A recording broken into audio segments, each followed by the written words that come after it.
Hello everyone, welcome to Elevate Techie Data Science series. In today's video, let's see what are the different types of machine learning systems and how they can be classified.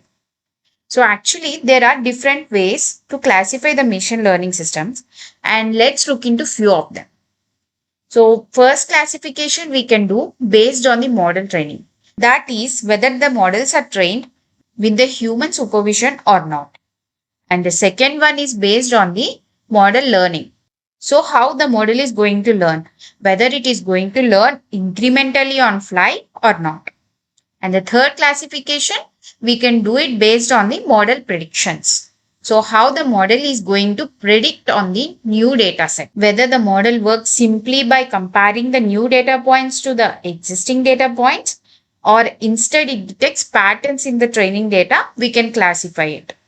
Under the first classification of training model with the human supervision or not, this can further be classified as supervised learning, unsupervised learning, semi-supervised learning, and the reinforcement learning. And the classification based on model learning type can be further divided as batch learning and online learning.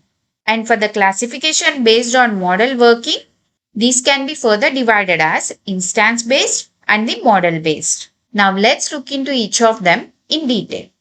First, we have supervised learning.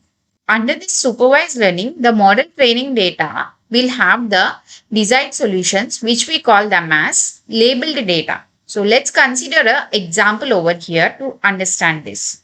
So let's say we are trying to classify the spam emails from the actual emails. So we are trying to design a model, and for this model, we are going to give the training data. And this training data will have a label data. By label data, we mean it contains whether the email is spam or ham. So whatever the email we are going to send, we will label each and every email as spam or ham, and this is fed into the model. And based on this training data, the model is going to give us predictions for the new data set saying whether the email is ham or spam. So some of the examples of these supervised learning algorithms are KNN, linear regression, logistic regression, SVM, decision tree, and random forest, and also the neural networks. Next, we have the unsupervised learning. And in this, the model training data doesn't have any labels. So, unlike the previous supervised learning, we doesn't label any of the training data in the unsupervised learning. And the system will actually try to learn without any supervision. So, because of this, it is called as unsupervised learning. And the best example we can consider for this unsupervised learning is detecting the fraud transactions from the credit card. In this, the model which we are going to design will have the training data which will contain both actual transactions and the fraud transactions. So based on the patterns in this data, the model learns to recognize the normal transactions from the fraud transactions.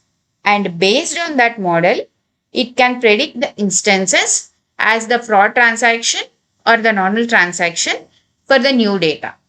Some of the examples of the unsupervised learning algorithms, we can say it as K-mean, DB-scan, hierarchical clustering analysis, and novelty detection, anomaly detection, and visual and dimensionality detection, and association learning rule. Later, we have the semi-supervised learning. So when we say the semi-supervised learning, so it is combination of actually supervised learning where we have labels defined for the training data and unsupervised learning where we doesn't have any labels for the training data. So we can say for the semi-supervised learning model, the data is partially labeled and partially unlabeled. An example for this type of learning is photo hosting service of Google Photos, in which Google will recognize some of the persons automatically in the uploaded photo, which will come under the unsupervised learning. And then the system will ask us to tell who the person is. So in this, we are labeling the data, which is coming under the supervised learning. So basically, it is combination of supervised and unsupervised learning. And then we get the predictions which will say like for the new photo which we try to upload, we are automatically getting the person's faces recognized along with the names. Next, we have the reinforcement learning. And in this type of learning, we have a learning system called agent. And this agent will observe the environment and will select and perform an action to get either a reward or a penalty. So whenever a particular action is performed, it is going to get a reward for that action or a penalty for that action. And based on these rewards or penalties, the system itself will learn the best strategy, and we will call this as policy to get the rewards. So these strategies, which we call it as policies, will define what action the agent should choose for the given situation. The best example for this reinforcement learning is the system learning how to play the chess, where for every winning action, it will be rewarded, and for every losing action, it will be added penalty. So the system learns from these actions and it will try to make a move which it gets the rewards. In the next classification, we have batch versus online learning, which is based on the criteria whether the system can learn incrementally from the incoming data or not. In the batch learning, the model is trained with all the available data offline and then it is launched into the production. And as it is launched into the production already, it can't learn anymore. And because of this, it is called as offline learning. In this, as the model can't learn incrementally, and if we want to know about new data, we need to train the new version of this model on the new data again, and we need to replace this new version of the model with the existing model.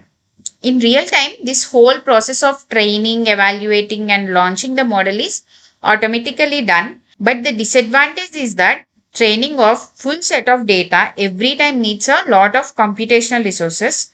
So for the model which has huge data and large learning algorithm and needs to learn autonomously and has a limited resources, we prefer online learning over the batch learning.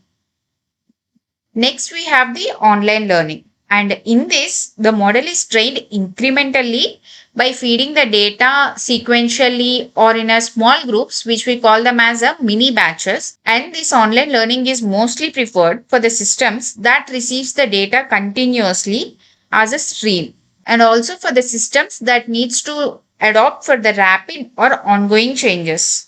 One of the challenges with this online learning is that if we feed the bad data to this model, the model's performance decreases gradually. And as this is already present in the production, this decreased performance can be noticed in real time by the customer.